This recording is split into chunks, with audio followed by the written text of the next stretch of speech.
Hari ini bab 12. Silakan Ustaz. Okey. Sekejap. Saya cari hadis sekejap.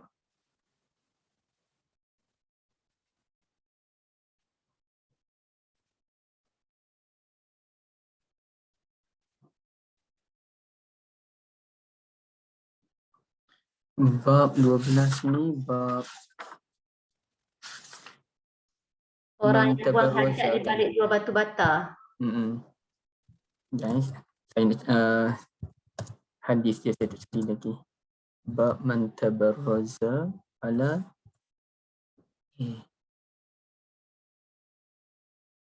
Qari. Assalamualaikum warahmatullahi wabarakatuh. Alhamdulillahirabbil alamin, bihi nasta'in ala umuri dunya waddin. Allahumma salli ala Muhammad wa ala alihi wa sahbihi wa barik wa sallim. Amma ba'd. Kak Liza dan ibu-ibu, alhamdulillah kita syukur kepada Allah atas pertemuan pada pagi ini. Dan saya perasan tu Dr. Wan Ubaidah pun ada. Dr. Ubaidah, saya punya makcik kan.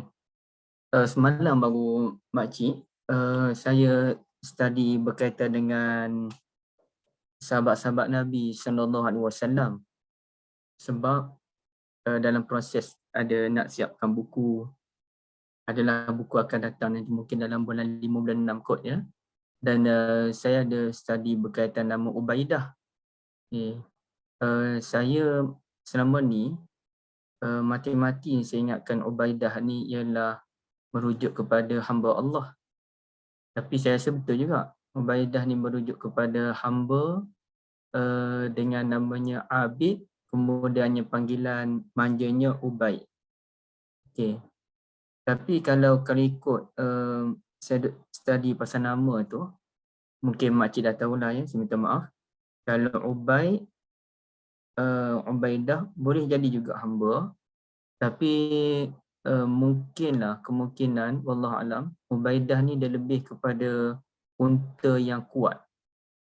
Unta yang kuat, kerana orang Arab ni mereka biasa meletakkan nama tu ada kaitan dengan unsur kekuatan ataupun haiwan. Dia macam nama Hamzah, macam nama Arqam, Usman, apa nama tu yang labah-labah tu, Ukashah ataupun siapa. Jadi mereka biasa meletakkan nama haiwan bagi anak mereka yang menggambarkan kekuatan. Jadi begitulah dengan Ubaidah ni, dia kata ada kaitan dengan unta yang kuat. Ataupun satu lagi maksud bagi Ubaidah, ya, tapi saya tak fikir orang Arab meletakkan nama Ubaidah dengan maksud yang kedua, iaitu sebut wangi. Jadi kalau kita di Malaysia mungkin kerana kita lebih memilih nama-nama yang lembut bagi anak-anak kan. Tapi bagi orang Arab ni dia pilih nama tu ada unsur kekerasan. Jadi Ubaidah tu merujuk kepada unta. Namun di Malaysia ni mungkin kita boleh guna pakai maksud yang lain, iaitu sebut wangian. Wallahualam. Okay, baik. Jadi pada hari ini kita masuk dalam bab yang ke-12 ya. Bab man tabarraza ala labinatain. Bab man tabarraza ala labinatain. Okay, baik Bab, kalau yang ada buku itulah orang yang buang hajat di balik dua batu bata, ataupun ia sebenarnya ialah satu simbolik kepada bilik air lah Kak Liza ya. Labinatain, kalau labinah tu satu bata, kalau labinatain dua batu bata, ia merujuk kepada bilik air ya. Okay. Begini hadis yang berbunyi, wa bihi qala haddatsana Abdullah bin Yusuf qala akhbarana Malik an Yahya bin Sa'id an Muhammad bin Yahya bin Habban an ammihi Wasi' bin Habban an Abdullah bin Umar radhiyallahu anhuma annahu kana yaqul. Okay. Sesungguhnya Ibn Umar radhiyallahu anhuma berkata, inna nasan yaqulun idza qa'adta ala hajatik fala tastaqbilil qiblah wala baitil maqdis. Sesungguhnya orang duduk kata, kalau kamu buang hajat, qada hajat, maka jangan menghadap ke arah kiblat dan jangan menghadap ke arah Baitul Maqdis. Jangan menghadap kiblat, jangan menghadap Baitul Maqdis. Okay. Faqala Abdullah bin Umar radhiyallahu anhuma laqad irtaqaitu yawman. Okay, saya baca dia punya terjemahan satu-satu. Laqad, sesungguhnya, irtaqaitu, saya pernah memanjat satu hari, yauman, ala zahri baitil lana, atas bumbung rumah kami. Saya pernah memanjat atas bumbung rumah kami. Fara'aitu Rasulullah sallallahu alaihi wasallam, lalu saya terlihat Rasulullah sallallahu alaihi wasallam ala labinataini mustaqbilan Baitul Maqdisi li hajatih. Rasulullah berada di dalam bilik air. Rasulullah ada dalam bilik air, atau disebut Rasulullah sedang berada di balik dua batu bata, bilik air lah tu, menghadap ke arah Baitul Maqdis untuk qada hajat baginda. Waqal la'allaka minal ladzina yusalluna ala awraqihim. Boleh jadi, kata Ibn Umar kepada Wasi' bin Habban. Yang inilah, Wasi' bin Habban ni murid Ibn Umar. Lalu Ibn Umar kata, boleh jadi kamu ni orang yang solat dengan apa dia ya? Orang yang solat dengan merapatkan pahanya ke perutnya. Ala awraqihim ni, boleh jadi kamu ni orang yang solat dengan merapatkan paha ke perutnya. Okay. Apa kaitan ni kan? Tak apa, kita baca dulu. Faqultu la adri wallahi, saya tak tahu demi Allah. Qala Malik, yakni Imam Malik menjelaskan apa maksud Ibn Umar radhiyallahu anhuma, alladhi yusalli wa la yartafi'u 'anil ardi yasjudu wa huwa lasikun bil ard. Maksudnya orang yang ketika sujud tidak terangkat dari lantai sehingga seolah-olah dia ni duduk rapat dengan lantai. Itulah cerita dia ya. Alhamdulillah, terima kasih banyak. Ini mesti Ibu Balkis. Kak Liza, dia antara dua je, Kak Liza, Ibu Balkis. Barakallahu fikum. Kak Liza, bagi saya masa sekejap sebab ada kawan datang rumah. Sekejap je.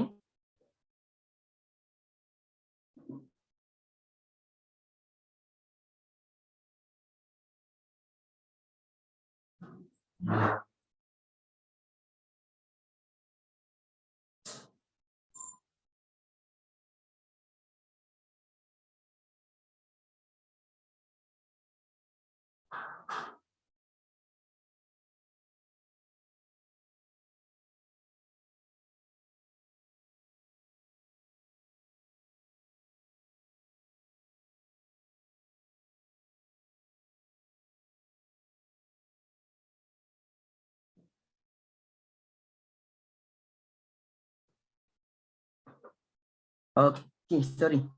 Kak, hadis ini agak-agak sulit sebenarnya untuk difahami. Tapi kita cubalah ya.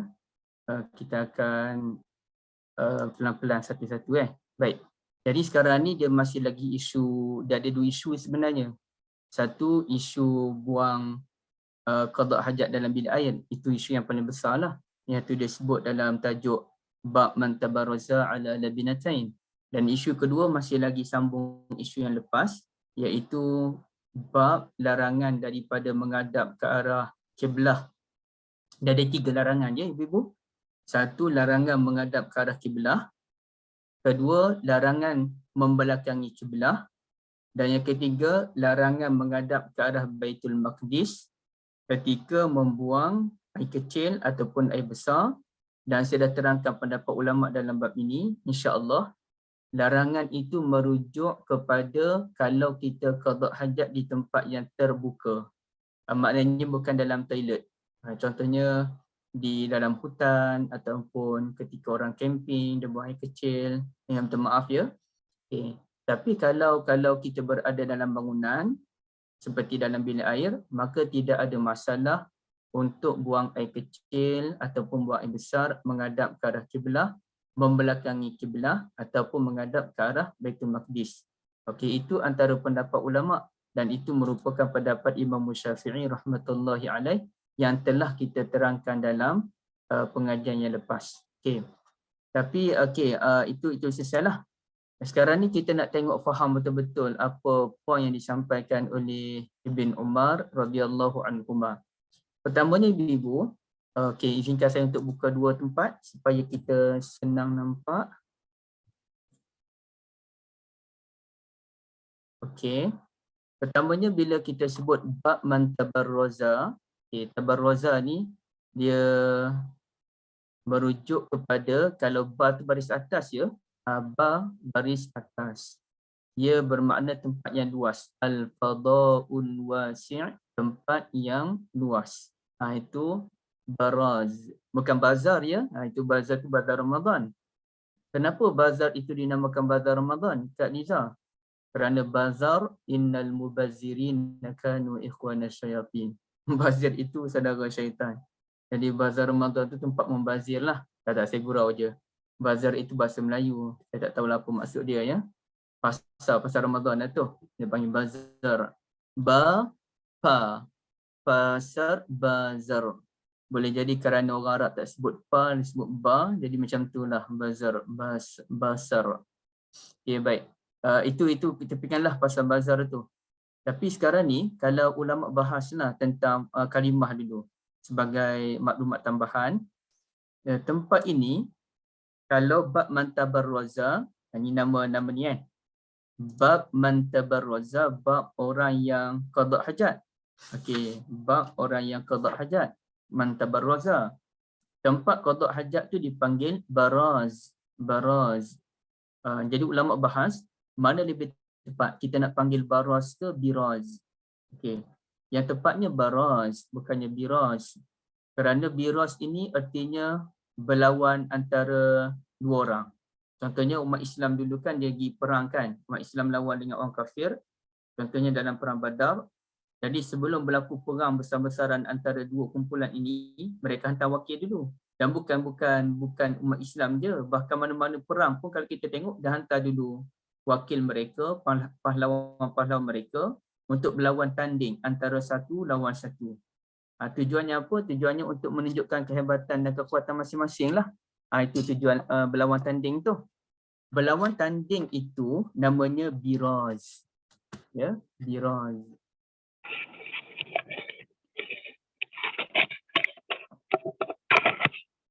Okey.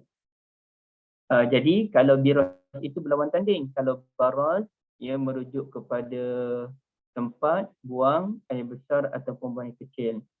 Okey, tapi kata Ibn Hajar rahmatullahi alaih, pengarang kitab yang kita guna ni, Fathul Bari, beliau ada pandangan yang lain, iaitu biraz juga boleh difahami sebagai, dengan minta maaf ya Kak Liza dan Ibu, kotoran yang keluar daripada perut kita.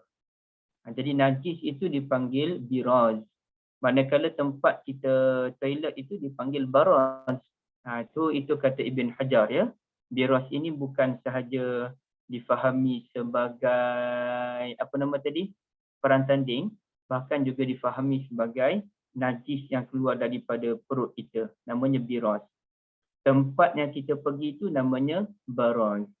Jadi adalah beberapa nama toilet ni, kalau tengok dalam hadis, ada nama mazhab, ada nama khala', ada nama baraz, dan dalam bahasa sekarang ada nama mirhab, ada nama hammam, ada nama dauratumiyah. Dauratumiyah tu kira bahasa yang paling lembut lah, bilik air. Itu paling lembut lah tu. Yang lain tu dia ada kaitan macam panggil khala' pun okey. Khala' dia merujuk kepada tempat bersunyi-sunyian. Maknanya mesej yang nak disampaikan, bab buang yang kecil, buang yang besar ni, dia bukan tempat yang boleh melibatkan orang lain. Ia ada sifat malu kita dengan orang, juga malu dengan Allah SWT. Baik, itu satu. Yang kedua, bila kita sebut tentang labinatain, bab man tabarraza ala labinatain, dua batu bata tu. Okey, dua batu bata itu senang ceritanya kalau dulu-dululah. Kalau satu dipanggil labinah, kalau dua tu jadi labinatain. Okey, yang dibuat daripada tanah ataupun dibuatlah daripada apa-apa. Kalau dulu orang buat tanah kemudian dia bakar bagi keras, kemudian baru disusunlah untuk jadi binaan. Bahasa mudahnya kita kata tempat yang terlindung. Bahasa mudah, tempat yang terlindung ataupun toilet lah ceritanya. Baik. Kemudian kalau kita lihat sedikit tentang perawi hadis ini, okey, yang nama Wasi' ni Muhammad bin Yahya bin Habban kan? Habban. Muhammad bin Yahya bin Habban ini, perawi hadis ni, beliau ambil hadis ni daripada pakcik dia. Pakcik dia bernama Wasi' bin Habban. Habban dia bukan Hibban. Hibban pun ada juga seperti ulama yang namanya Ibnu Hibban. Jadi dua-dua tu ada. Habban ada, Hibban pun ada. Jadi kata ulama, boleh jadilah ya, boleh jadi Wasi' bin Habban ini termasuk kalangan sahabat Nabi SAW. Kerana ada maklumat menyatakan Wasi' pernah jumpa dengan Nabi SAW. Jadi sesiapa sahaja yang jumpa dengan Nabi, beriman ketika itu dan mati dalam keadaan keimanan, ia dikira sebagai sahabat Nabi radhiyallahu anhu. Ya. Kalau dia begini, kalau dia hidup pada zaman Nabi SAW, kalau dia hidup lepas kematian Nabi SAW, langsung tak sempat jumpa dan menatap wajah Nabi SAW, dia dipanggil sebagai tabi'in. Tabi'in ni orang yang mendapat asuhan air tangan daripada para sahabat radhiyallahu anhum. Baik. Tapi ada satu lagi istilah, Kak Liza. Kita nak kata apa kepada orang yang hidup pada zaman Nabi tapi dia tak sempat tengok Nabi SAW. Dia beriman. Ramai juga yang macam tu. Antaranya yang paling masyhur ialah Uwais Al-Qarni. Uwais Al-Qarni, beliau termasuk kalangan orang yang sempat hidup pada zaman Nabi SAW tapi tak sempat jumpa dengan Nabi. Siapa lagi yang terkenal yang hidup zaman Nabi tapi tak sempat jumpa Nabi SAW? Kak Liza, ibu sekalian ingat tak? Orang yang masyhur-masyhur. Siapa ya?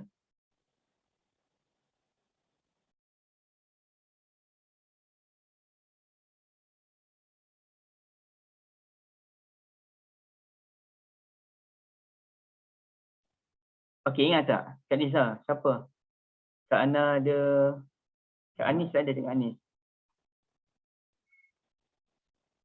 Ibu Zaitun, silakan. Siapa orang yang hidup pada zaman Nabi terkenal? Siapa hidup zaman Nabi terkenal tapi tak sempat jumpa Nabi SAW. Dia beriman kepada Nabi. Uwais Al-Qarni. Dah saya sebut tadi Kak Ana. Uwais Al-Qarni dah sebut dah.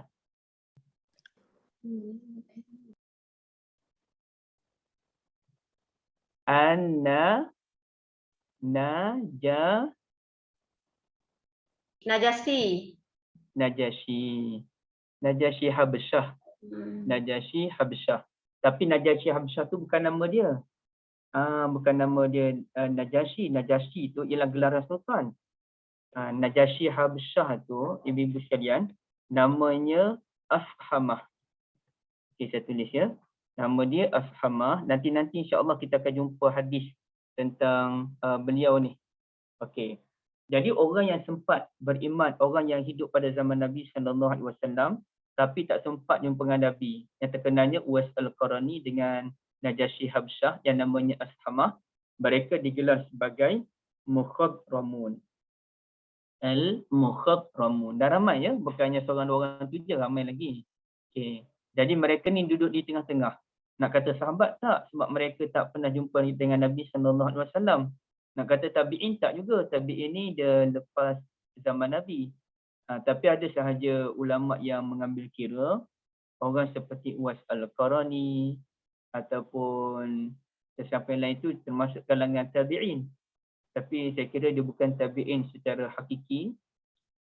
Dia lebih dianggap sebagai golongan yang lain, mukhadramun. Ya. Baik. Jadi sahabat Nabi ni pun dia terbahagi kepada dua kategori. Satu dipanggil Sigharus Sahabah, satu dipanggil Kibarus Sahabah. Jadi Sigharus Sahabah ni sahabat yang kecil. Masa zaman Nabi dah hujung-hujung usia 60, 61, 62 tu, mereka baru je lahir. Jadi mereka ni dipanggil syirarus sahabah. Ataupun zaman Nabi SAW meninggal tu mereka ni umur dalam 8 tahun, 7 tahun, itu syirarus sahabah. Manakala kibarus sahabah saya tak tahu dia punya had umur tu berapa. Tapi kibarus sahabah ni sahabat-sahabat besar. Dan sahabat ni pula dia terbahagi kepada lain lagi ialah sahabat yang sentiasa melazimi Nabi SAW dan yang tidak biasa melazimi Nabi. Kalau sebahagian ulama dia kata macam ni. Definisi sahabat ialah orang yang melazimi Nabi SAW. Abu Bakar, Umar, Sa'id bin Zaid, Khalid bin Sa'id dan Abu Zar, Abu Darda dan sebagainya. Manakala orang yang jarang-jarang melazimi Nabi, dia duduk di hujung-hujung kampung, adalah 2-3 kali jumpa dengan Nabi SAW, mereka tidak dipanggil sebagai sahabat. Tapi definisi itu tidak dipersetujui oleh ulama hadis. Bagi ulama hadis, sesiapa sahaja yang sempat jumpa dengan Nabi SAW, walaupun sekali jumpa dengan Nabi, dengan syarat dia beriman dengan Nabi dan mati dalam keadaan iman, ia dipanggil sebagai as-sahabah. Dia layak dapat gelaran as-sahabah dan mereka layak untuk digelar sebagai orang yang adil. As-sahabah kulluhum udul, sahabat semuanya adil, maknanya boleh dipercayai. Dan mereka layak mendapat doa kita radhiyallahu anhum wa radu an, ya. Ayah dia pula memang sahabatlah. Ni wa abuhu Habban bin Munqidh bin Umar lahu wa li abihi suhbah. Habban dengan ayah dia Munqidh. Itu memang sahabat Nabi. Dan ini nama sahabat Nabi yang jarang kita dengar kan Kak Liza? Biasa ke dengar sahabat Nabi nama Habban? Saya pun first time ni dengar bila study buku ni. Duduk study buku ni untuk kelas pagi ni, Habban, aku baru dengar nama ni. Munqidh pun baru dengar. Munqidh ini artinya orang yang Munqidh orang yang menyelamatkan. Orang yang menjadi penyelamat. Nama yang baguslah. Cuma nama Habban tu saya pun tak pernah terfikir untuk study apa ya maksud nama Habban ataupun Hibban. Wallahu alam, saya pun tak tahulah apa maksud nama Hibban ataupun Habban. Okey, tak apa layan tu. Okey, sekarang ni Ibn Umar kata apa dia, ibu-ibu sekalian? Ibu-ibu tak sendirilah kat buku tu, mana dah saya pun kena pandai-pandai lah. Saya cerita ni secara umum terus ya. Bukan bin Umar ya, bin Amr. Habban bin Munqidh bin Amr. Bukan bin, kenapa bin Amr? Patutnya bin Umar lah. Habban bin Munqidh bin, okey, kita cuba tengok. Habban ni apa nama sebenar dia? Habban bin Munqidh bin Umar ke bin Amr? Patutnya bin Umar. Oh, bin Ammar. Betul, bin Ammar betulnya. Bukannya bin Umar. Ya, ini hadis contoh yang diriwayatkan oleh Habban ya. Okey, ini kita tengok mana Habban.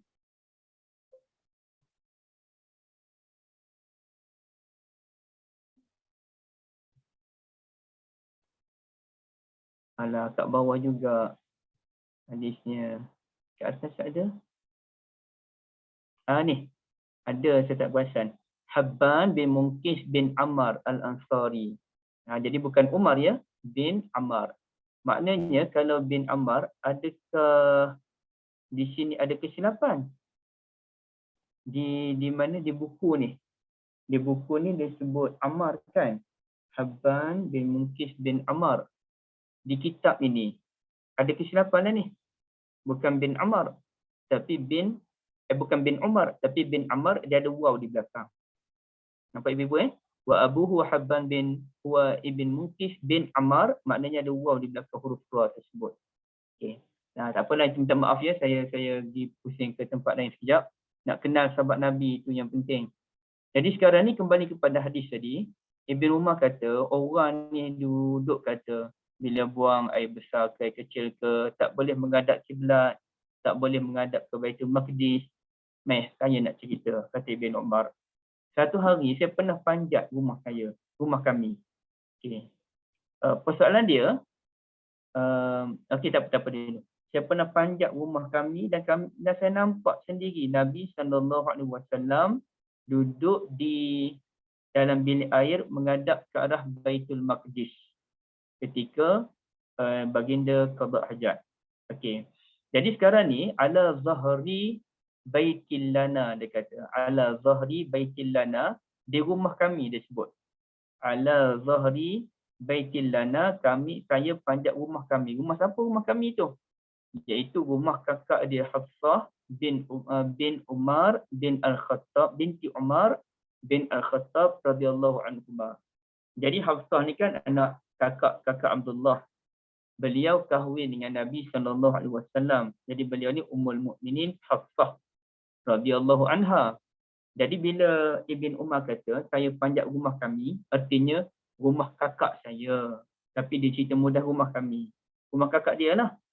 Dan ada juga ulama kata, maksudnya oleh kerana beliaulah adik-beradik kandung kepada Hafsah binti Umar, artinya segala harta kepunyaan Ummul Mukminin Hafsah tu milik dia. Jadi beliau menyatakan rumah kami tu ibaratnya lepas tu Ummul Mukminin dah meninggal dunia, rumah tu jadi rumah dia dah. Rumah itu menjadi milik Abdullah bin Umar. Itu dia kata rumah kami. Padahal itu rumah Nabi SAW dengan kakak dia Ummul Mukminin Hafsah radhiyallahu anha. Okay, dia panjat tu kenapa ibu-ibu sekalian? Dia panjat tu bukan nak mengintai Nabi ya. Ini satu kesilapan yang difahami oleh sebahagian orang. Beliau panjat rumah itu dengan tujuan, ada tujuan tertentu yang tidak dinyatakan secara jelas. Dia sebut, saya naik ke rumah tu, dia tak sebut dengan jelas apa dia punya alasan nak naik ke atas atap tu. Tapi mungkinlah kerana nak baiki atap ke, nak ambil barang ke atas atap ke. Cuma masa beliau naik itulah beliau nampak Nabi Muhammad SAW berada dalam bilik air menghadap ke arah Baitul Maqdis. Ya, menghadap ke arah Baitul Maqdis. Satu benda yang perlu saya kongsikan dengan ibu-ibu, sebab saya keliru dengan buku ni. Buku ni dia sebut kat mana ya? Jumpa dah. Kat mana saya nak cari ni? Okey. Cuba siapa-siapa yang ada buku tu, tengok muka surat 72. Muka surat 72 bahagian atas sekali. Okey. Muka surat 72 bahagian atas sekali dia sebut, kemungkinan besar yang dilihat Ibn Umar radhiyallahu anhuma ialah, minta maaf ya, punggung Nabi SAW. Dan daripada situlah beliau mendapati posisi Nabi yang menghadap ke arah Baitul Maqdis. Jadi di situ mungkin akan timbul keheranan buat kita. Macam mana pula boleh nampak bahagian, minta maaf, punggung Nabi SAW. Jadi di sini perlu kita fahami, saya pun tak tahu bahasa Indonesia ni macam mana. Wa ka'annahu, inilah ayat dia. Wa ka'annahu innama ra'ahu min jihati zahrihi. Zahrihi ni belakang Nabi SAW. Belakang Nabi SAW. Saya kira lebih tepat kita sebutkan zahri itu bukannya bahagian tersebut, punggung, tapi bahagian belakang Nabi SAW. Okey. Dan kalau nampak bahagian itu pun nampak dalam keadaan tertutup, bukannya dalam keadaan terbuka. Kalau betul nampak bahagian itu pun dalam keadaan tertutup, tapi bila dia tengok keadaan tubuh badan Nabi SAW, beliau cam dah. Nabi menghadap ke arah Baitul Maqdis. Di situlah menjadi dalil bagi mazhab Syafi'i dan juga dalil kepada ulama-ulama yang sekata dengan Imam Syafi'i bahawa boleh menghadap membelakangi kiblah, boleh menghadap ke arah Baitul Maqdis sekiranya kita berada dalam bilik air. Yang dilarang itu sekiranya kita berada di selain daripada bilik air dan kita tahu arah dia. Itu dilarang. Dilarang sengaja kita menghadap ke arah Baitul Maqdis, ke arah kiblah, sekiranya kita ketika membuang air kecil atau air besar, kerana itu menunjukkan satu perbuatan yang tidak ada adab. Tapi sebagian ulama kata tak haram pun. Ia lebih kepada makruh, ya. Okey, macam kita baca Quran Kak Liza, ibu-ibu sekalian, kita baca Quran tajwid salah. Sepatut dengung, kita tak dengung. Tempat yang izhar, kita dengung. Tempat yang patut kita baca panjang, kita baca pendek. Apa hukum dia? Dosa ke tak dosa tu? Salah baca tajwid tu. Patutnya kalau ada noktah 3 berdekatan, kena berhenti pada salah satu. Tengok-tengok kita berhenti pada kedua-dua ataupun kita sambung terus. Sambung terus tak ada masalah. Tengok-tengok kita berhenti pada kedua-dua tempat. Adakah benda itu dianggap berdosa ataupun tak berdosa? Salah baca tajwid. Kak Liza, ibu-ibu yang biasa dengan pengajian Al-Quran ni, macam mana? Kalau dalam proses belajar tak dosa. Bukan proses belajar ni, tengah-tengah baca Quran ni. Kak Liza tengah baca Quran kat rumah. Kalau Salah tajwid, Tok Imam pun salah tajwid. Tempat panjang pendek.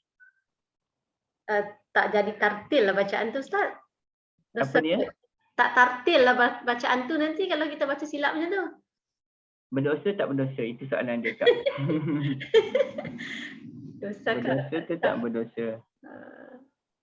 Tak berani jawab. Barakallahu fikum, barakallahu fikum. Okey, yang lain siapa boleh tolong jawab? Berdosa ke tak kalau kita salah baca Quran, tak bertajwid? Puan Syahira, macam mana Puan Syahira?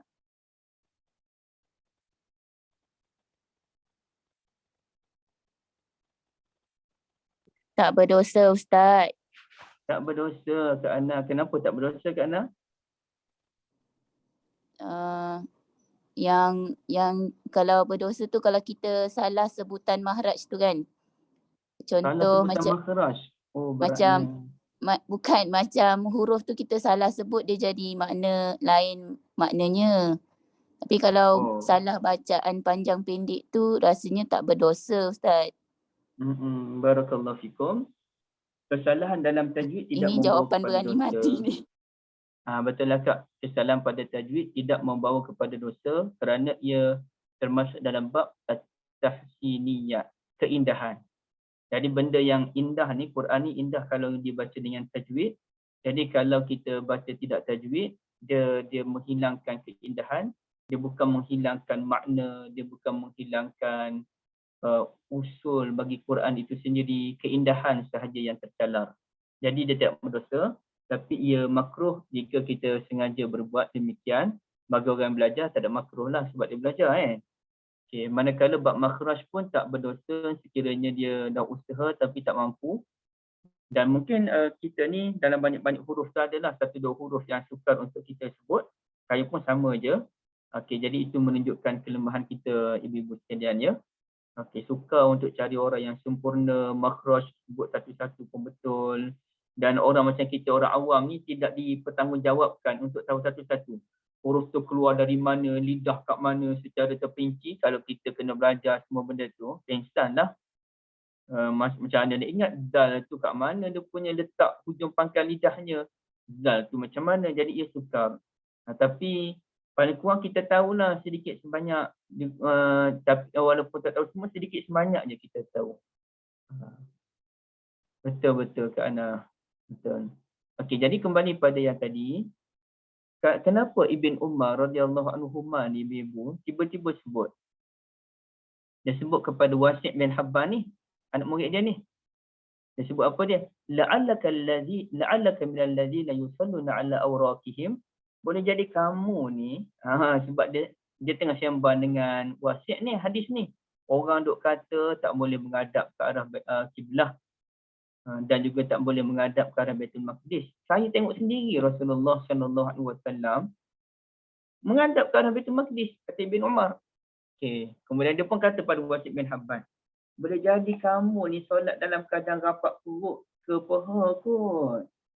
Okay. Apa maksud dia ibu-ibu sekalian? rapat perut ke paha ketika sujud. Okey, ibaratnya dia nak peli lah, dia nak peli orang yang kata tak boleh menghadap ke arah kiblah semasa membuat air kecil tu. Habis tu masa solat tu macam mana? Yang kita pun menghadap ke arah kiblah dengan minta maaf, dia nak peli tahap tinggi lah ni.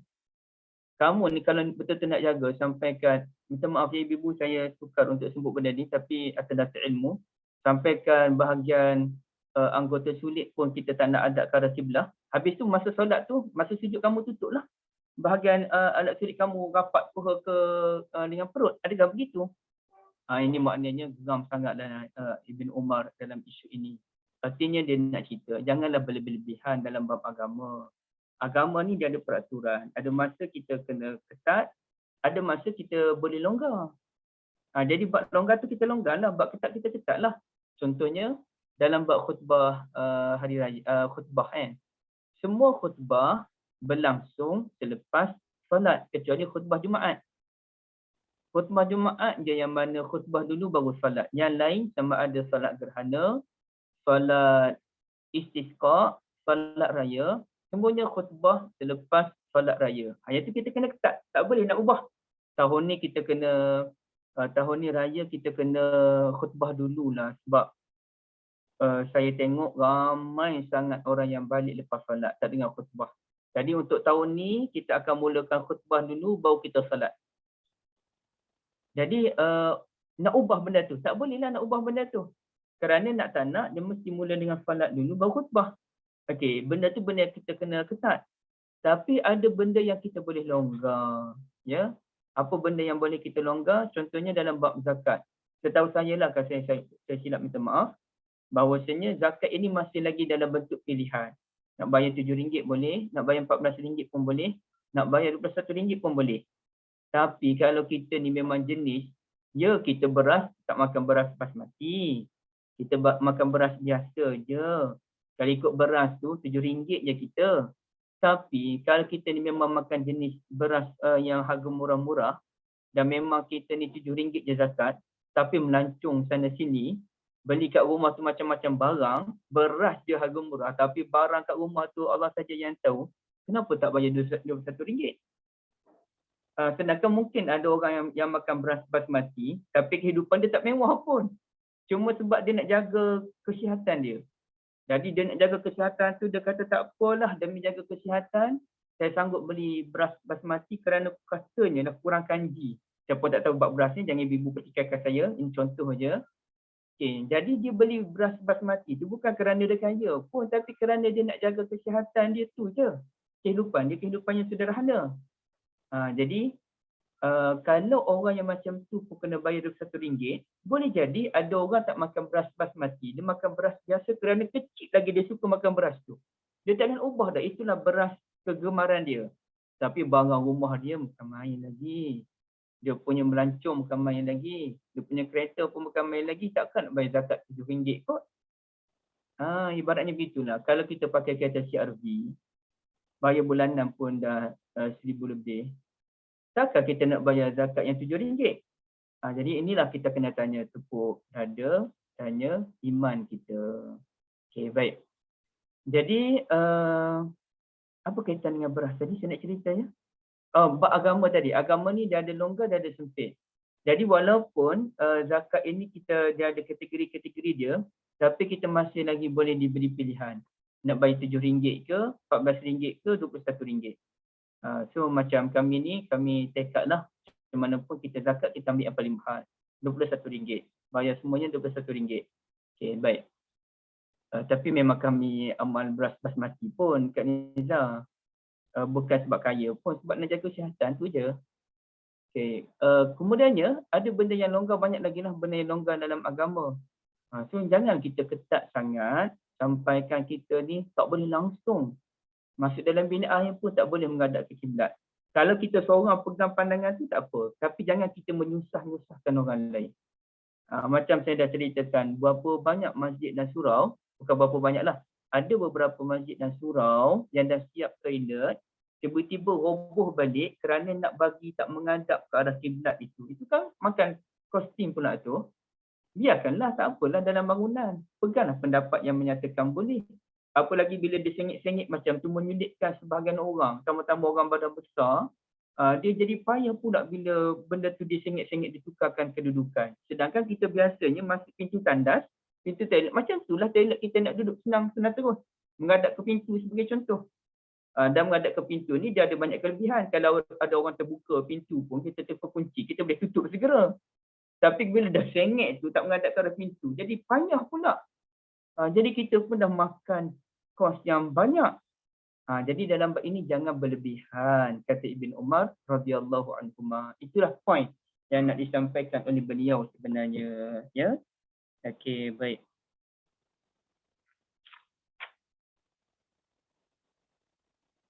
Ada soalan ke dalam bab ini? Dia sebenarnya Wasid bin Habban ni pun dia katalah bila Ibn Umar kata boleh jadi kamu ni solat rapat paha ke perut kot kamu ni.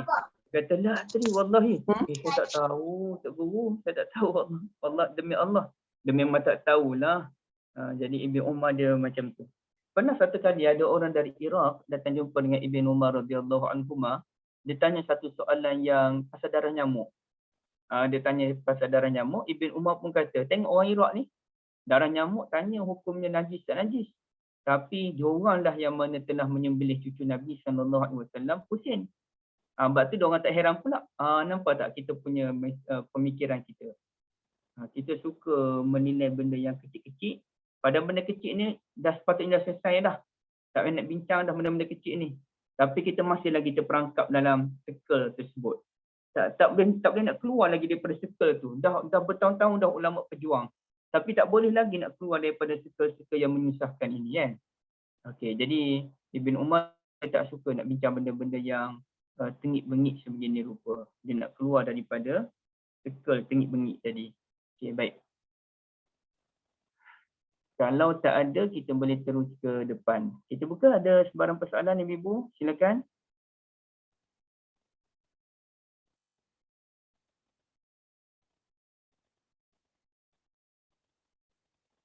Ringkat Liza pun tak ada urusan tempat lain.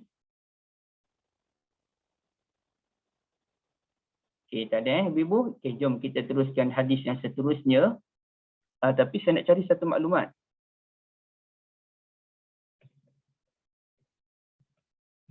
Okey. Minta maaf saya tulis macam ni, apa benda saya nak cari sebenarnya.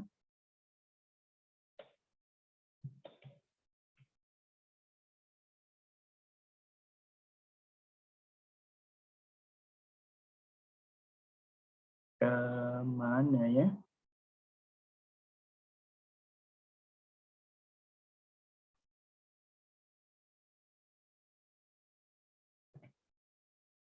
Sekejap je, Kak. Seorang tua yang degil lah, seorang janda tua lah dia kata semakin tua.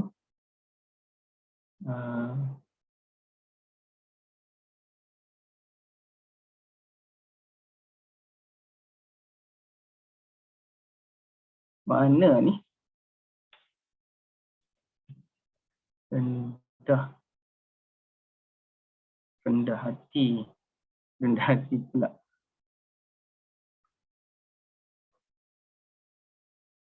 Sudah semakin tua. Oh, tak ada. Yang sini tak ada. Maaf ya, saya cari sekejap. Saya tak sempat nak cari tadi. Patut saya cari terus. Saya pernah jumpa tapi kat mana?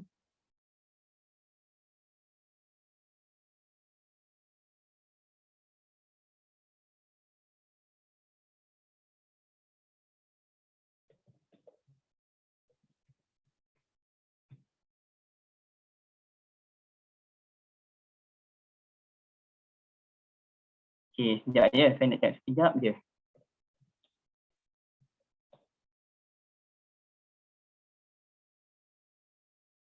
Tubuhnya tinggi besar dan tidak cantik. Boleh tengoklah tu. Ini pun betul.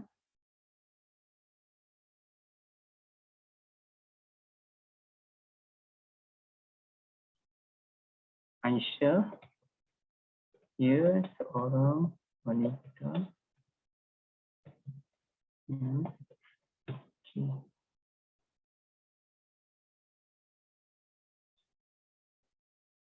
Saya nak kena cari apa yang awak tulis dia. Tak apalah, biarkanlah.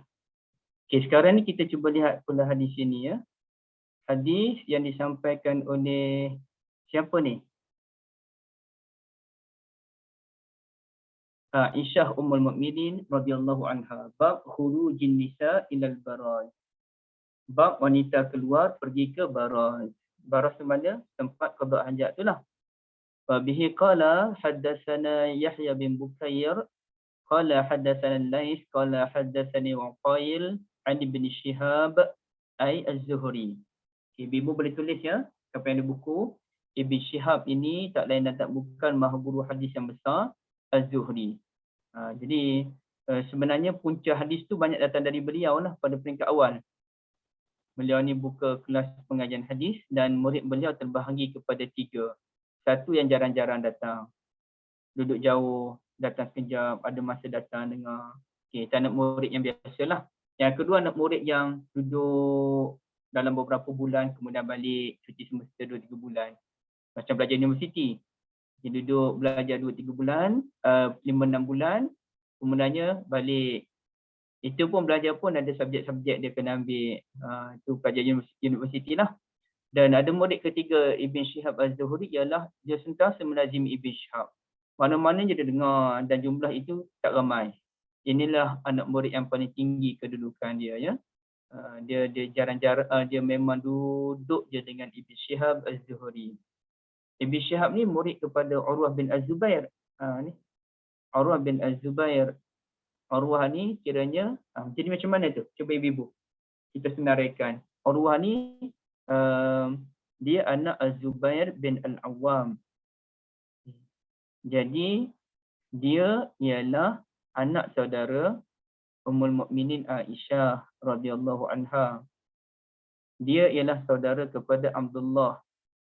Tapi macam Ummul Mukminin, beliau lebih ke Abdullah lah. Sebab Abdullah tu lahir dulu. Dan Ummul Mukminin Aisyah dipanggil sebagai Ummu Abdillah.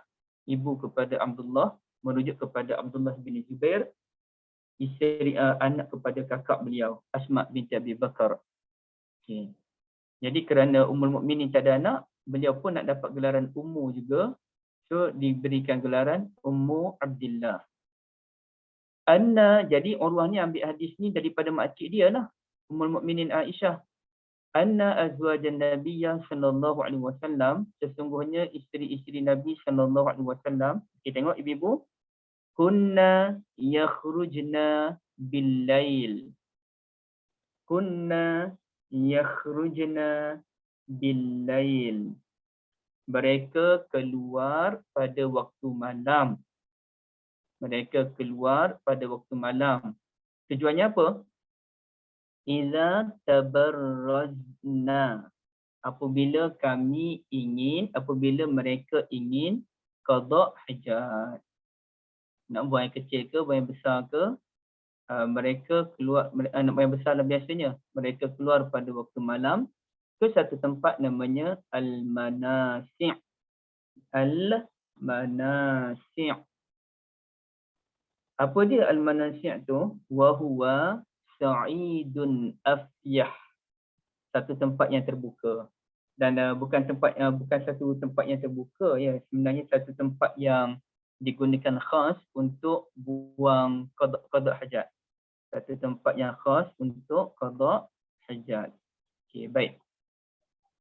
Namanya Al-Manasi', satu tempat tu. Fakana Umar radhiyallahu anhu ini yaqulu lin Nabi sallallahu alaihi wasallam uhjub nisa'ak. Umar ni selalu bagi tahu Nabi Rasulullah, mintalah isteri-isterimu Rasulullah ni berhijab.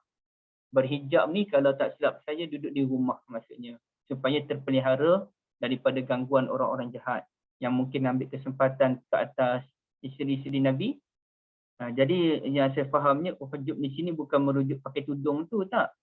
Tapi berhijab ni supaya mereka ni duduk di rumah. Okey. Falam yakun Rasulullah sallallahu alaihi wasallam yaf'al. Rasulullah tak buat. Rasulullah sallallahu alaihi wasallam tak ambil apa-apa tindakan kerana Rasulullah ni kalau tindakan dia tak akan mengikut. Kalau ada tindakan Rasulullah akan buat terus. ada juga tindakan yang mana Rasulullah SAW akan tunggu perintah daripada Allah Azza wa Jalla.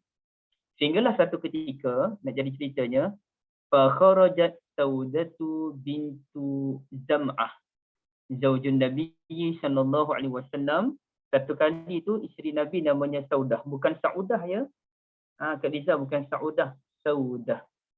Saudah. Saudah ni apa maksudnya? Hitam. Hitam?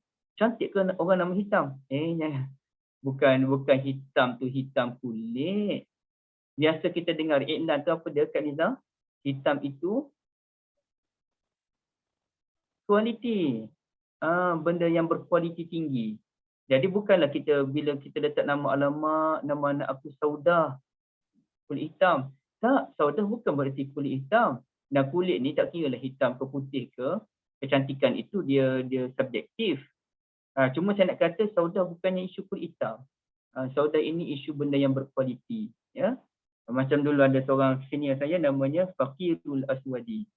Orang kata lah Allah nama Faqir Aswadi. Fakir lagi, hitam lagi, miskin dan hitam. Tapi jadi tokek kambing sekarang. Miskin kat mana tu? Fakir, sesuailah dengan firman Allah, Ya ayyuhan nas antumul fuqara'u ilallah. Wahai sekalian manusia, kamu ni fakir berkehendakkan Allah. Jadi fakir itu artinya orang yang berkehendakkan Allah, yang bergantung kepada Allah. Aswad hitam artinya kualiti. Orang yang berkualiti. Dia adalah perbahasan panjanglah tentang nama ni. Jadi satu ketika Saudah bintu Zam'ah, isteri Nabi SAW, Ummul Mukminin, keluar satu malam. Keluar lailatan minal layali isya'an. Keluar tu malam dah lah. Maknanya lepas pada waktu isyak. Wa kanat imra'atan tawilah. Beliau merupakan wanita yang tinggi. Dan katanya lah, beliau ni wanita yang berisi badan. Berisi secara Arab maksudnya. Bukanlah berisi tu, dengan minta maaf ni ibu, tak kata sesiapa, bukan berisi tu mesti gemuk. Berisi bertubuh. Kalau saya biasa guna berisi, tapi ada orang kata bertubuh. Bertubuh ni maknanya bukan jenis taiku kurus lah kita katakan. Okey. Fanadaha Umar radhiyallahu an. Umar panggil dia. Betul Umar lalu tu Umar sengaja. Umar sengaja berbuat demikian supaya nanti Nabi SAW akan ambil tindakan untuk menghijabi isteri-isteri baginda. Ala qad arafnaki ya Saudah. Kami kenal dirimu wahai Saudah. Haruskan ala an yanzilal hijab. Dengan tujuan Umar tegur tu supaya Allah Ta'ala akan turunkan ayat hijab. Fa anzalallahu ayatal hijab. Lalu Allah Ta'ala pun turunkan ayat hijab. Okey, itu cerita dia. Dan kata Ummul Mukminin Aisyah radhiyallahu anha, apapun qad uzina an takhrujna fi hajatikunna, apapun masih lagi isteri Nabi dibenarkan untuk keluar dengan tujuan sekiranya ada tujuan-tujuan tertentu, sekiranya perlu qada hajat pada waktu malam, maka mereka masih lagi dibenarkan keluar, ya. Okey. Jadi bab ayat hijab tu betul lah, saya masih lagi agak keliru sebenarnya. Ayat hijab itu dia merujuk kepada apa sebenarnya? Okey. Sekejap ya. Ustaz, yang Kak Riza jumpa tu, yang Kak Riza share tu dia tulis perintah untuk bertirai, bertutup. Apa maksud bertirai tu? Tirai tu tutup lah Ustaz. Apa maksud bertutup tu? Tutup apa maksudnya? Tu lah, tak tahu lah. Ustaz, tengok dekat dia tulis macam tu. Saya faham. Cuma saya keliru bab hijab tu. Adakah dia merujuk kepada menutup aurat ataupun dia merujuk kepada melindungi diri daripada jumpa dengan orang? Itu saya keliru.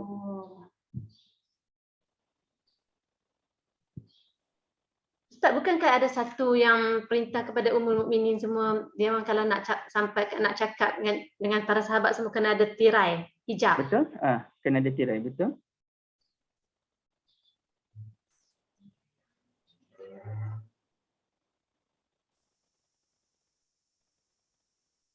Okey, wallah alam lah. Saya tak tahulah. Saya cuba cari bahan tadi. Oh, bernikah man. Saya tak tahulah Puan Diana, dia merujuk pada bernikah ke apa. Saya rasa bukan.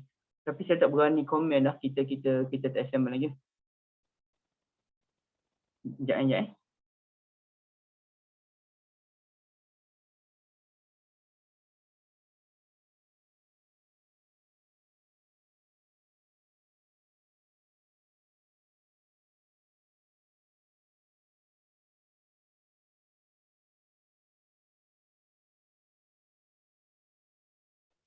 Okey, sorry.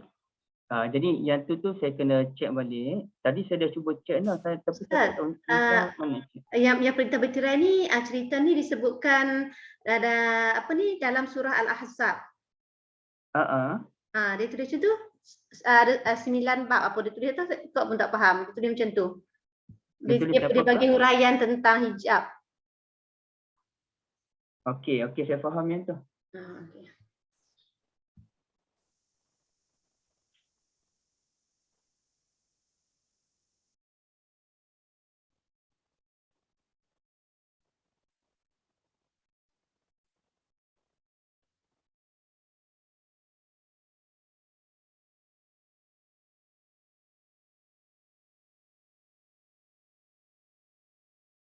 Sebab hijab ni dia banyak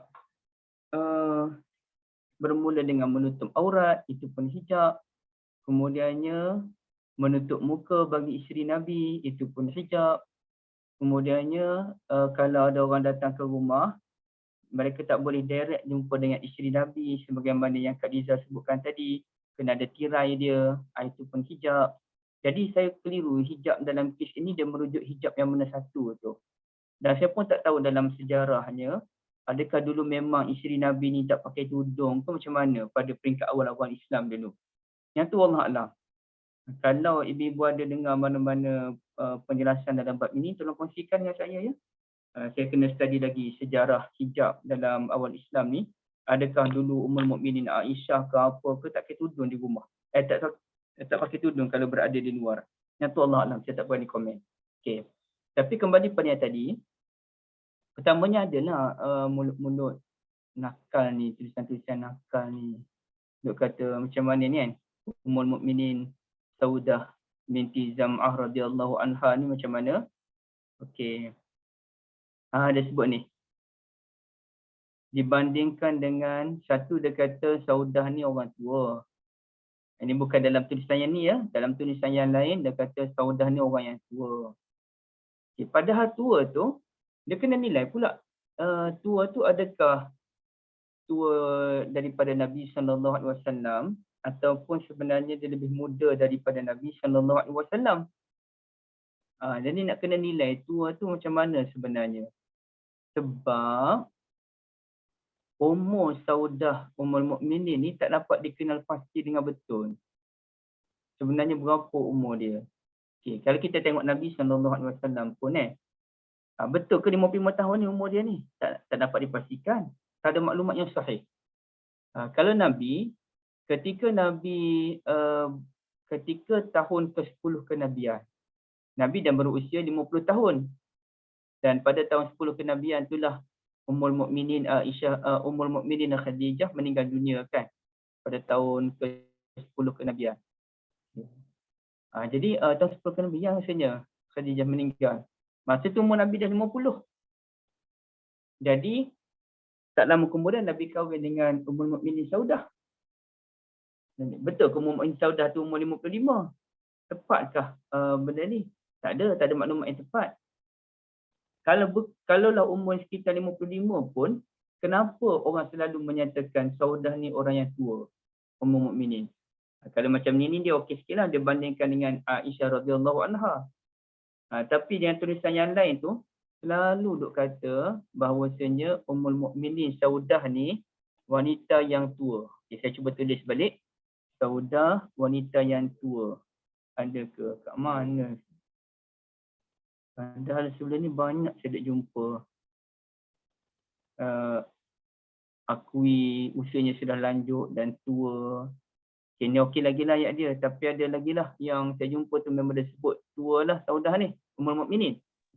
Yang keduanya bukan saja dia kata tua. tubuhnya tinggi besar dan tidak cantik. Jadi macam mana boleh penulis-penulis terkemudian, tak kiralah penulis dalam bahasa Melayu ke, penulis dalam bahasa Arab ke, macam mana boleh kata seseorang itu cantik tak cantik? Kak Ana, cantik tu benda yang boleh diukur ke Kak Ana? Mana Kak Ana ni? Ada Kak Ustaz. Kak Ana dengar. Ada. Kak Ana, kecantikan yang Kecantikan boleh tu diukur ke? subjektif. Tak boleh diukur Ustaz. Boleh jadi Kak tengok satu beg tangan, Kak rasa cantik Kak kan? Betul. Tapi anak Kak kata tak cantik lah Mama. Beg lain lagi cantik. Subjektif. Kita punya cita rasa berbeza. Jadi macam mana boleh ada orang terkemudian kata Ummul Mukminin tak cantik, tak lawa? Dia tengok ke Ummul Mukminin Saudah radhiyallahu anha? Jadi bagi saya ini merupakan satu tanda kita tidak beradab dengan Ummul Mukminin, ibu kita dan juga isteri Nabi SAW. Jadi tak bolehlah macam tu. Itu tanda tak beradab, ya. Okay, jadi ceritanya isteri Nabi dahulu biasa keluar pada waktu malam untuk qada hajat. Kerana apa? Kerana macam yang saya pernah ceritakan sebelum ini, pada zaman Nabi SAW peringkat awal dulu tak ada toilet dalam rumah. Peringkat awal, ya. Alah, tak kata peringkat awal lah, kita tahun 1984 dulu ibu-ibu kakak-kakak yang dah lahir masa tu. Saya baru lahir ya 84 ya. Kak Ana masa tu dah remaja dah, Kak Liza pun dah remaja dah masa tu. Mesti masih ingat lagi kenangan lama. Ada toilet ke yang proper macam sekarang? Bahkan kalau setengah tempat tu tak ada toilet pun kat rumah. Toilet pun kat luar rumah. Toilet kat luar rumah kerana kita rasa Allah dengan teknologi yang ada tu tak cantik kalau toilet berada dalam rumah. Maka kita buat toilet luar rumah dan toilet tu kecil je macam cerita Laksamana Doremi tu yang Kim Fasola tu. Toilet kecil tu je lah yang ada. Okey. Jadi kemudian barulah kita pun berkembang. Jadi zaman Nabi SAW pun begitu, pada peringkat awal toilet dalam rumah memang tak ada. Oh dapat subsidi. Okey. Tapi kemudian barulah ada toilet dalam rumah dan kemudiannya berubah lagi, bukan sahaja toilet dalam rumah, toilet dalam bilik pula. Tengah rumah tu 4 bilik tidur, 5 bilik air. Setiap bilik ada bilik air dan kemudian ada satu lagi bilik air kat luar untuk mana-mana tetamu datang. Ada pula bilik air. Bahkan bukan sahaja dalam bilik, berapa banyak rumah, dengan minta maaf ya, yang mana bilik air tu pun di dapur, berdekatan dengan dapur. Dan tak ada pun kata benda tu jelek, benda tu geli ke apa. Sebab kita dah mencapai kemajuan yang membuatkan kita dapat mencipta sesuatu yang kalau dulu-dulu nampak geli, tapi sekarang ni tidak. Jadi benda ini adalah benda yang perlu kita teliti daripada sudut perkembangan teknologi. Teknologi perkembangan kehidupan kita, peradaban kita, sejarah kehidupan kita yang sentiasa mengalami perubahan. Ya. Kalau macam rumah saya duduk di Shah Alam sekarang ni ibu sekalian. Sebelum tuan rumah lama dia renovate, tambah besar sikit. Rumah asal yang saya tengok kawasan sini, dia walaupun rumah ni 2 tingkat, kami ni duduk kawasan yang low cost, dia bilik kat bawah tak ada. Dan dia hanya ada 2 bilik kat atas dan 1 je bilik air. Jadi kalau dulu-dulu memang 2 je bilik. Padahal paling kurang rumah kita ni kena ada 3 bilik. Dengan target anak lelaki ada, anak perempuan pun ada. Dan bilik air pula di atas. Kalau tetamu datang tu macam mana tu nak bayar kecil tu? Takkan nak naik atas, itu kawasan bilik kita. Okay. Nak cerita itu zaman dulu. Itu zaman dulu. Zaman sekarang orang tak buat je macam tu. Dan mana-mana kerajaan yang buat macam tu pada zaman sekarang, artinya kerajaan tu tak ada minda berkerajaan. Ya, tak ada minda berkerajaan. Macam dulu-dulu kerajaan buat projek perumahan rakyat, PPR. Betapa teruknya PPR yang dibuat oleh kerajaan dahulu yang hanya ada 2 bilik tidur yang proper, 1 bilik yang kecil dan kemudian dapur yang teramat kecil. Keluasannya hanya 550 square feet. Saya biasa sangatlah dengan rumah PPR ni. Jadi ini merupakan satu projek yang sangat tidak sesuai, sangat tidak munasabah yang dibuat oleh kerajaan. Saya nak pindah tempat sekejap. Sekejap.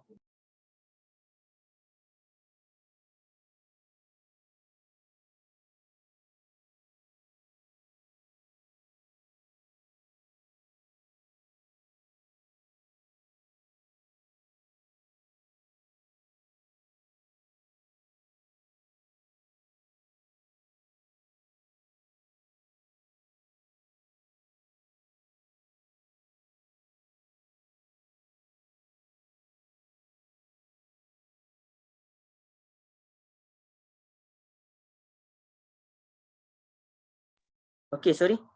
Sebab saya ada kawan datang rumah nak tumpang, dia ada live juga dan dia tumpang rumah saya.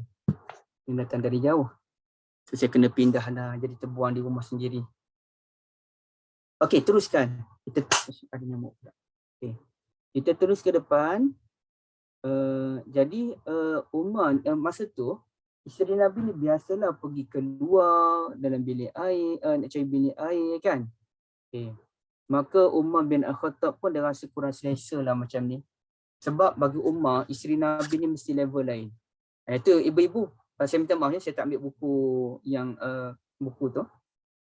Kalau kita tengok masa tu, isteri Nabi ni pernah ada satu peristiwa, orang datang ke rumah Nabi SAW dengan Ummul Mukminin Aisyah. Masa tengah-tengah nak makan tu, tiba-tiba tersentuh, ada sahabat Nabi tersentuh tangan Ummul Mukminin Aisyah. Tadi Nabi rasa sangat tak selesa lah dengan keadaan demikian. Dan tak payah kata Nabi, kita sendiri pun sangat tak selesa lah kalau orang tersentuh tangan pasangan kita kan. Kak Liza, selesa ke ada orang perempuan tersentuh tangan suami? Tersentuh, bukan sentuh ya, tersentuh. Tak selesa. Begitulah dengan suami, dia tak selesa kalau ada orang tersentuh tangan isteri dia. Okay, Nabi pun tak selesa. Jadi di situlah mula bibit-bibit ke arah hijab, ya, ke arah hijab. Dan begitu juga pernah orang datang ke rumah Nabi SAW semasa perkahwinan baginda dengan Zainab binti Jahash. Dan ini dia punya kemuncak dia. Adalah 2-3 orang tu dia duduk lepak kat rumah Nabi tak balik-balik radhiyallahu anhum. Boleh jadilah sahabat Nabi ni ambil peluang lah duduk rumah Nabi nama-nama sikit, dapat duduk dengan Nabi nama sikit. Tapi dia tak tahu Nabi ni baru kahwin, baru buat kenduri. Jadi Nabi ada masa nak berehat. Dan Nabi pun ada masa nak bersama dengan isteri, nak sembang-sembang, nak berkenalan, apa benda kan. Okey, tapi sahabat Nabi 2-3 orang tak balik-balik. Sehinggalah akhirnya, dan Nabi tak kata, Nabi tak berbasa-basi lah, saya penat ke apa ke, tak ada. Nabi duduk diam je. Sampailah akhirnya barulah Allah Ta'ala turunkan ayat Al-Quran, menegur orang beriman ketika itu, kalau nak pergi ke rumah Nabi SAW, bahkan ke rumah siapa-siapa pun, biar ada adab dia. Macam kita lawat orang sakit, ibu-ibu sekalian kan. Boleh ke kita lawat orang sakit, kita sembang lama-lama dengan dia? Tak boleh. Walaupun kawan baik kita, kecuali dia kata, jangan balik lagi lah, aku ni sakit, nak sembang dengan kau, tak apalah, kawan baik. Kadang-kadang kawan baik ni jadi ubat. Tapi kalau dia bukan kawan baik kita, dan dia pun tak kata jangan balik lagi, tak boleh duduk lama-lama. Selain daripada kita pun nak bagi ruang orang yang bersilih ganti nak ziarah dia, yang pentingnya kita kena bagi dia berehat. Saya ingat lagi Kak, masa ayah mertua saya sakit, dia sakit lama, dia masalah jantung lah. Lama dia sakit, dan bila dia masuk AJN tu, saya lah biasa antara yang menjaga ayah. Jadi, dah sekali ada satu kali tu saya tak tahan dan duduk depan pintu. Bila keluarga datang, keluarga ni memang jenis rapat dengan ayah lah ni, jenis sembang gelak-gelak ni. Sembang gelak macam mana pun datang, kata nak ziarah ayah, saya kata minta maaf, ayah nak berehat, ayah nak tidur. Ayah tak sebut pun dia nak rehat, nak tidur, tapi kita tahu dia penat. Jadi saya yang menghalang, saya kata tak boleh. Dan bila ayah bagi masuk, dan bila dah lama saya kena pergi, minta maaf, bagi ruang pada ayah nak berehat. Jadi alhamdulillah ayah pun sukalah bila kita buat macam tu. Sebab dia perlukan kerehatan. Jadi kita lawat orang sakit, kita pergi rumah orang, kecuali memang dia best friend kita, kawan baik kita, dan dia sendiri minta tolonglah jangan balik lagi, dia pun duk happy dengan kita, ataupun kita datang dari jauh. Saya pergi rumah Kak Liza kat Penang. Takkan saya nak duduk 15 minit kot, Kak Liza kata bila nak balik Zul. Saya datang Shahlandam kot 4-5 jam, janganlah halau terus. Bagilah saya duduk lama sikit, jamu dah banyak sikit kan. Saya kira kita semua setuju. Kalau kawan datang dari jauh, kita tak ada masalah. Duduklah lama pun. Kawan kot. Okey. Tapi dan janganlah terlalu sekejap. Jangan terlalu sekejap. Tak boleh juga.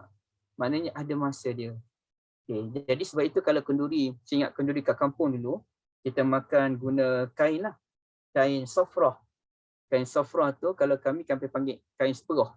Kain seperoh panggil. Kain sofrah ni kita hidang. Dan saya dapat ilmu ni melalui pengalaman. Okay, ayah kita, mak kita pun beritahu, kain sofrah ni, kain seperoh ni, hampar dulu depan pintu. So, kita pun hampar depan pintu dulu. Makanan pun pergi ke depan pintu dulu. Ada 2 je tempat yang kita akan tuju yang first. Depan pintu dan depan ustaz, imam, depan imam. Okay. Kita pun sediakan dulu untuk depan pintu, kita sediakan untuk imam. Kenapa kita sedia depan pintu dulu? Dengan satu bahasa isyarat. Makan cepat-cepat dan silakan balik. Nah, itu dia punya syarat dia. Makan cepat-cepat balik sebab bila orang depan pintu dah balik, barulah orang yang senang nak keluar.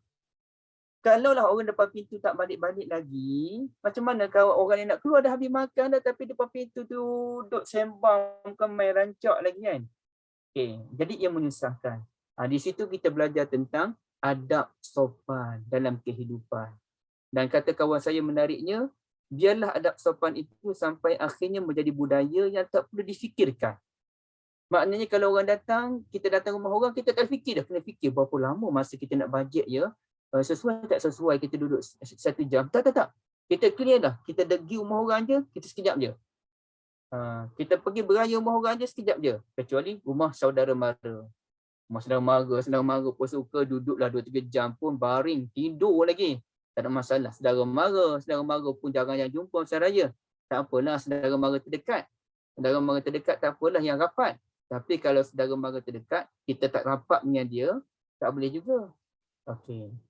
Jadi ini semua kita katakan adab, dan adab inilah yang nak diperjuangkan oleh Umar. Dan Nabi SAW faham benda tu. Cuma Nabi ni, macam saya sebut tadilah, ada benda Nabi bertindak terus, ada benda Nabi tunggu wahyu daripada Allah Azza wa Jal, kerana Nabi tak nak melangkaui wahyu, sebagaimana Allah sebut dalam ayat 1 surah Al-Hujurat, Ya ayyuhallazina amanu, wahai orang beriman, la tuqaddimu baina yadayillahi wa rasulih, jangan kamu mendahului Allah dan Rasulnya. Kenapa nak hijab isteri Nabi ni sampai ada tabir bagai? Bukankah itu mengongkong kehidupan isteri Nabi SAW? Orang nak jumpa pun ada tirai, tak boleh sembang direct. Macam sekarang ni saya direct, saya nampak muka Kak Liza direct. Ataupun ibu-ibu. Tak boleh ke ada tabir? Kenapa isteri Nabi kena ada tabir? Jawabnya tak lain dan tak bukan, selain daripada menjaga kehormatan isteri Nabi yang berada level yang tinggi, tujuannya juga untuk keselamatan. Untuk keselamatan. Jadi bukan isu maruah semata-mata, keselamatan itu yang diutamakan. Dan isteri Nabi ni kan orang yang lawa. Sebab tu saya tak setuju kata isteri Nabi ni tak lawa. Kenapa saya berani kata lawa sedangkan saya tak pernah tengok? Mestikah bila jadi isteri Nabi ni mesti lawa? Tak semestinya, tak ada syarat pun jadi isteri Nabi ni mesti lawa. Tapi betul tak Kak Liza, saya nak tanya Kak Liza, kalau orang tu soleh, kita tengok muka dia comel je. Orang yang dia biasa je dia. Kalau kita tengok muka dia betul-betul biasa je, tapi sebab dia baik sangat. Solat jaga, puasa jaga, dengan orang berlembut. Tak adalah nak backing-backing marah-marah. Muka berseri, Ustaz. Ya? Muka berseri orang cakap. Muka Tawa lah. Betul, muka berseri. Jadi sebab itulah kalau kata Ummul Mukminin Saudah ni tak lawa, pelik ni. Memang orang macam ni pelik sangat ya. Jadi saya pernah jumpa ramai orang yang mana biasa je. Kita tengok dia biasa je, tapi entah kenapa kita suka. Kenapalah dia ni ada benda yang menarik perhatian kita. Akhlak dia. Kawan saya yang lelaki, berapa ramai yang kulit tak berapa nak cerah. Berapa ramai muka tu pun biasa je, tapi kita suka dengan dia. Kita berkawan rapat bermain dengan dia. Sebab apa? Baik. Baik. Seri tu ada pada muka dia. Jadi untuk menjaga kemuliaan isteri Nabi ni, Bahkan isteri Nabi kan, boleh tak isteri Nabi nak kahwin dengan orang lain selepas kewafatan Nabi SAW? Tak boleh. Tak boleh. Orang lain tak boleh ambil isteri Nabi, dan isteri Nabi pun bukan nak kahwin orang lain pun. Mereka dah ada pengalaman bersuamikan manusia yang terbaik. Kalau datang orang lain, akan jadi perbandingan lah. Akan jadi perbandingan. Sama ni je suami aku. Nabi dulu, beza. Level tahap tinggi Nabi tu.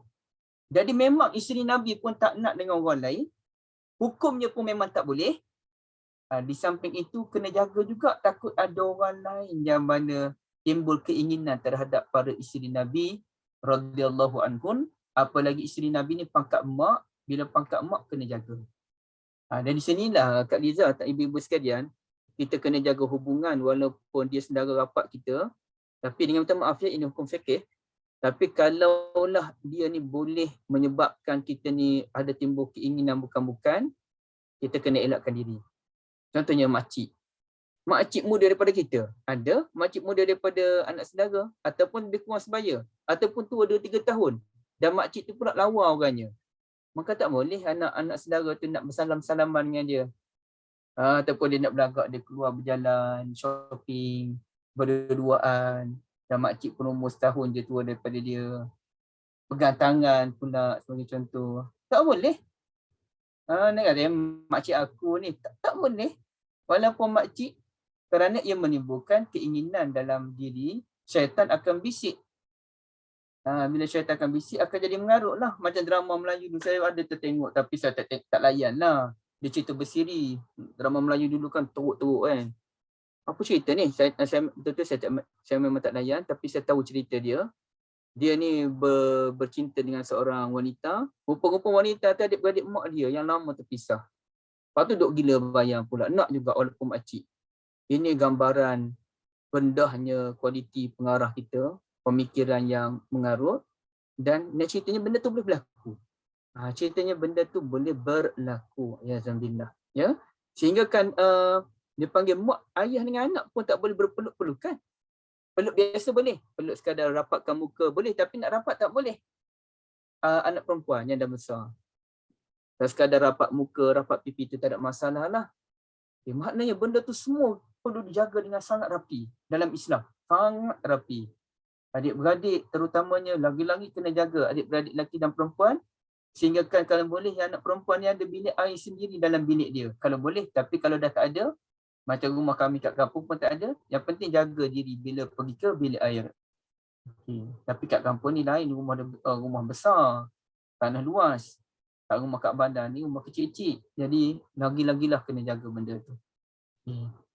Ibu-ibu yang dirahmati Allah, kita nak selesai di sini bab ini. Saya ada cerita lah yang Kak Syida minta saya tak tanya dulu, dan benda tu bising dah di peringkat bila Dr. Basit sebut kan, ingat tak? Sesiapa yang tak boleh puasa lebih 30 hari tu. Kak Liza kan kita macam mana contoh dia ya? Kita duduk di Mekah, kita mulakan puasa di Mekah. Mekah kan puasa sehari lebih awal daripada kita kan? Okey. Kemudian bila kita balik ke Malaysia, kita dah cukup 30 hari tapi Malaysia belum lagi beraya. Maknanya kita sampai di Malaysia tu, kalau kita puasa juga, itu puasa hari ke-31 dah. Ya, puasa hari ke-31. Maka kata Dr. Basit bahawa hafizahullah, kita tak dibenarkan untuk berpuasa lebih daripada 30 hari. Ingat tak isu tu? Kak Lisa tak tahu isu tu? Tahu ada. Yang ataupun sama kita dari sini kita ke Mekah pun sama juga, isu dia tak cukup. Kita balik ke sini. Kalau ke sini ke Mekah tak cukup kan? Ya ada. Jadi 28 hari kan? Ya. Okay, kalau kita dari Mekah, kita mula puasa di Mekah, kemudian kita balik ke Malaysia sebelum raya, itu boleh jadi dalam 31 hari. Ya. Okay. Yang kedua, kalau kita mula puasa di Malaysia, kita nak beraya di Mekah, kemungkinan puasa kita jadi 28 hari. Tak cukup. Okay, sebelum tu saya nak cerita pada ibu sekalian, raya bila raya? 3 hari bulan 5. 3 hari bulan 5. Maknanya puasa tahun ni berapa hari puasa? 29. Rasanya kot. Cuba kira betul-betul. Ambil buku Kak Ana. Tak? Cuba kira betul-betul. Kita puasa 3 hari bulan 5 Raya 3 hari bulan 5. Raya 3 bulan 5. Okey, puasa berapa hari? Matematik yang gagal Ustaz.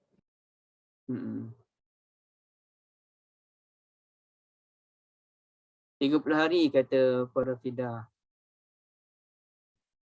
30 hari kan? Ustaz? 30 hari. 30 hari. 30 hari kan? Persoalan dia, ibu tahu mana raya 3 bulan 5? Soalan tu kena jawab dulu. Ibu tahu kat mana raya 3 hari bulan 5? Tulis siap-siap dalam kalender ni. Tulis siap-siap dalam kalender kan? 1 Syawal. Kita raya bukan ikut kalender. Ibu. Tengok anak bulan. Tengok anak bulan. Tengok anak bulan, bukan ikut kalender. Walaupun sama ni memang betul lah, kalender tu betul lah setakat ni. Tak ada masalah pun. Tapi kita kena clear, raya bukan ikut kalender. Raya ikut anak bulan. Kalau ikut kalender tak payah nak buat pengumuman-pengumuman bagai tu. Yang saya pemegang mohon-mohon besar raja apa benda tu kan. Dia bukan ikut kalender, dia ikut anak bulan. Jadi boleh jadi raya paling awal berapa hari bulan boleh jadi? 2 hari bulan 5. 2 bulan 5 Ustaz. 2 hari bulan 5 boleh jadi. Paling lewat 3 hari bulan 5 lah. Paling awal 2 hari bulan 5. Sebab dalam bulan ni dia mesti 29 hari atau 30 hari. Itu je. Kita tak sama dengan pergerakan matahari yang ada 28 hari. Ada 31 hari. Kita 29 hari ataupun 30 hari je kalau pergerakan bulan. Jadi boleh jadi raya 2 hari bulan 5. Boleh jadi raya 3 hari bulan 5. Jadi ready lah. Pokok malam tu kita 1 hari bulan 5 dah. Raya 3 bulan 5. Rendang tak buat apa lagi ni. Barang pun tak beli lagi ni. Tengok-tengok pengumuman lepas maghrib, raya diumumkan esok. Takkan kandut kita barang tak beli lagi, apa-apa benda tak buat lagi. Masa itulah jadi raya yang paling meriah lah pada tahun tu. Okey. Jadi ibu sekalian, kita kena bersedialah 1 hari bulan 5 tu. Boleh jadi kita beraya 29 hari. Boleh jadi kita beraya 30 hari. Bukan ikut kalender. Ikut pengumuman berdasarkan penglihatan terhadap anak bulan. Baik. Jadi sekarang ni ceritanya, kalaulah kita katakan kalau 30 hari lah contohnya, 30 hari lah. Kita raya memang 3 hari bulan 5. Okey. Kita mula puasa di Mekah. Mekah awal sehari daripada Malaysia. Balik-balik tu, kalau kita sampai hari terakhir tu, bermakna kita akan puasa sampai kita sampai Malaysia tu hari ke-31 dah. Kita kena puasa ke kita kena makan pada hari tersebut. Dr. Basit kata kita tak dibenarkan puasa. Sebab dah lebih 30 hari. Dah lebih 30 hari kita tidak dibenarkan puasa. Saya pun cek lah. Alhamdulillah dah ada ustaz dalam bidang astronomi dah menulis tentang isu ini. Dan tadi pun saya cek lagi beberapa fatwa ulama, termasuk fatwa Syekh bin Baz, tulisan daripada ini Syekh Salim Munajjid bin Utsaimin apa benda, termasuk Darul Ifta. Jadi ceritanya macam ni ibu-ibu yang dirahmati Allah. Ya. Kita ada 2 pendapat ulama. Pendapat yang paling kuat dan inilah pendapat paling kuat dalam mazhab Syafi'i, inilah pendapat bin Baz, inilah pendapat bin Utsaimin rahimahumullah, kita tetap wajib berpuasa walaupun sampai 31 hari. Ya, kita wajib berpuasa walaupun 31 hari kerana bila kita sampai ke negara tersebut, kita mesti mengikut hukum negara tersebut. Kita bermula kita duduk di Mekah, kita mesti berpuasa ikut cara Mekah, tapi bila kita di Malaysia, kita mesti ikut cara Malaysia. Bila Malaysia masih lagi puasa kita wajib puasa walaupun dah sampai 31 hari. Cuma ada pandangan kedua yang menyatakan kita tak wajib puasa, tak ada niat puasa, tapi kita tak boleh makan. Sebagai menghormati bulan Ramadan yang masih ada di Malaysia, sebagai menghormati rakyat Malaysia yang semua tak makan lagi kecuali kita yang baru balik dari Mekah ni, kita memang tak puasa tapi kita diwajibkan untuk tidak makan. Dia panggil al-imsak, kita mesti tahan diri, tak boleh makan. Jadi sini antara dua je. Memang kena puasa, saya sokong pendapat kena puasa.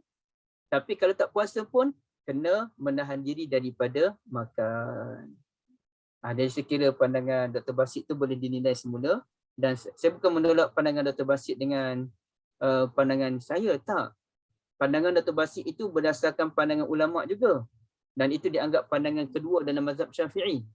Tapi pandangan paling kuat mazhab Syafi'i, bahkan inilah pandangan Bin Baz, pandangan lain-lain, wajib kita puasa. Okay. Dalam isu kalau kita mula berpuasa di Malaysia dan kita beraya di Mekah, menyebabkan kita hanya puasa 28 hari, maka kita wajib qada puasa tersebut. Nampak kan tak? Ibu-ibu sekalian, kita duduk Malaysia ni, kita lewat sehari daripada Mekah. Bila sampai di Mekah, kita baru je puasa 28 hari, dah raya dah. Kita kena puasa ke kita kena beraya? Kita wajib beraya. Kita wajib beraya mengikut hukum Mekah. Tapi kemudiannya kita kena qada. Kalau tahun tu puasa 29 hari, maka qada lah sehari. Kalau tahun tu puasa 30 hari, kita pula pergi ke negara yang memang lewat 2 hari, maka kita kena qada 2 hari. Tengoklah kita kena qada sehari ke 2 hari.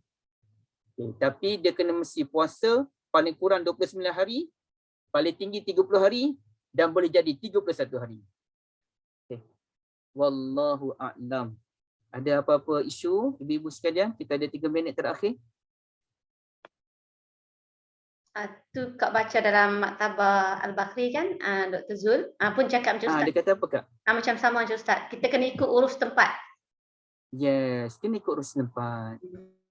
Janganlah ada kalangan kita, Mekah dah puasa dah, kita tak puasa lagi. Sabarlah. Setiap tempat Mekah yang kita kan beza masa. Mana sama. Kita siang, dia malam ke dia pagi sekarang ni? Beza 5 jam Ustaz. 5 jam tu dia lewat ke? Lewat 5 jam. Dia lewat 5 jam. Maknanya dia tengah pukul berapa sekarang? 5:30 pagi. 5:20 pagi. Lebih kurang 5 lebih. Lebih kurang macam tu kan. Jadi apabila masa kita dengan Mekah berbeza, maka tak perlulah timbul isu kenapa kita puasa tak sama dengan Mekah. Sebab tempat kita berbeza. Dan saya pernah dengar sendiri syarahan di Masjidil Haram dalam isu ini. Syekh yang mengajar kata pandangan yang tepat dalam isu ini kena ikut Mekah ke tak ikut Mekah. Dia kata setiap tempat ada matlaq, ada tempat terbit anak bulan, maka kena ikut tempat terbit anak bulan masing-masing. Ya. Malam Al-Qadar, dah tempat kita malam, kita ikut malam tempat kita lah. Jangan kita kata Mekah, kita kena ikut Mekah tu. Kalau Mekah tu dia malam, walaupun masa tu kita tengah pagi, kita kena ibadah pada masa tu. Dia sama malam Al-Qadar pada masa tu. Tak, bukan macam tu, dia ikut malam lah. Dan jangan kita kata nak macam mana malaikat nak urus tu. Malaikat kan datang malam je, malam kat Mekah, malam kat Brunei, malam kat Malaysia, malam kat Amerika, malam kat Russia, semua berubah. Jangan tanya malaikat, malaikat pandai-pandai lah buat. Dia makhluk yang bijak, dia pandai-pandai lah diurus. Okay. Kecuali dalam kes hari Arafah, itu logik kalau kita nak ikut Mekah. Kerana hari Arafah, malaikat turun tu memang pada masa tu, malaikat turun. Di Padang Arafah, masa tu. Maka logiklah kalau kita ikut masa Mekah dalam kes wukuf di Padang Arafah. Wallahualam. Okay, saya berhenti di sini. Rizal, kejap, ni apa Kak Halina tanya, boleh ke kita niat puasa je hari tu? Niat puasa lah. Niat puasa sunat. No, puasa wajib. Dan kan kalau yang kita tak payah puasa dah, patutnya yang balik ke Malaysia tu. Boleh ke kita tak makan tak minum tapi kita niat puasa sunat? Boleh ke? Yang tepatnya puasa wajib. Ya betul puasa wajib. Maksud Kak Lina, bila kita daripada Mekah balik ke Malaysia kan dah jadi 31 hari. Hari yang ke-31 tu kita tak boleh niat puasa sunat lah. Tak boleh. Pandangan kedua. Pandangan kedua tak puasa. Tak puasa terus kan? Ada dua je Kak. Ada dua je. Puasa wajib ataupun tak puasa tapi tak boleh makan. Okey. Bukan puasa sunat. Dia tanya, Pandangan kedua. tanyalah kok boleh niat puasa sunat pada yang Tak boleh, tak boleh. Tak boleh. Macam marah Kak Liza pula. Bukan, tak marah ni, tengah semangat ni. Okay. Dia sama ada dua tu je Kak. Puasa wajib. Kak Lina dengan ikut Facebook ke? Kak Lina kat Facebook. Dengar baik-baik ni Kak Lina ya. Puasa wajib ataupun tak makan tu je. Tak makan tu tak boleh niat puasa. Tak boleh niat puasa sunat. Jadi puasa wajib tak lain. Dia hanya tak boleh makan. Tapi peganglah pandangan pertama yang menyatakan wajib puasa. Saya rasa itu lebih selamatlah. Wajib puasa mengikut setempat. Bab lebih tak lebih ni, dia macam ni ibu-ibu sekalian. Macam solat lah. Solat ni 4 rakaat je. Tapi boleh tak jadi solat 5 rakaat? Boleh jadi solat 5 rakaat. Apabila kita berlaku kekeliruan dan solat itu sah. Okey. Pahala puasa wajib. Ya, pahala puasa wajib. Allahuakbar. Kalau tak makan tu hanya sebagai menghormati orang lain yang sedang berpuasa. Gitu. Yang pandangan kedua ke Ibu?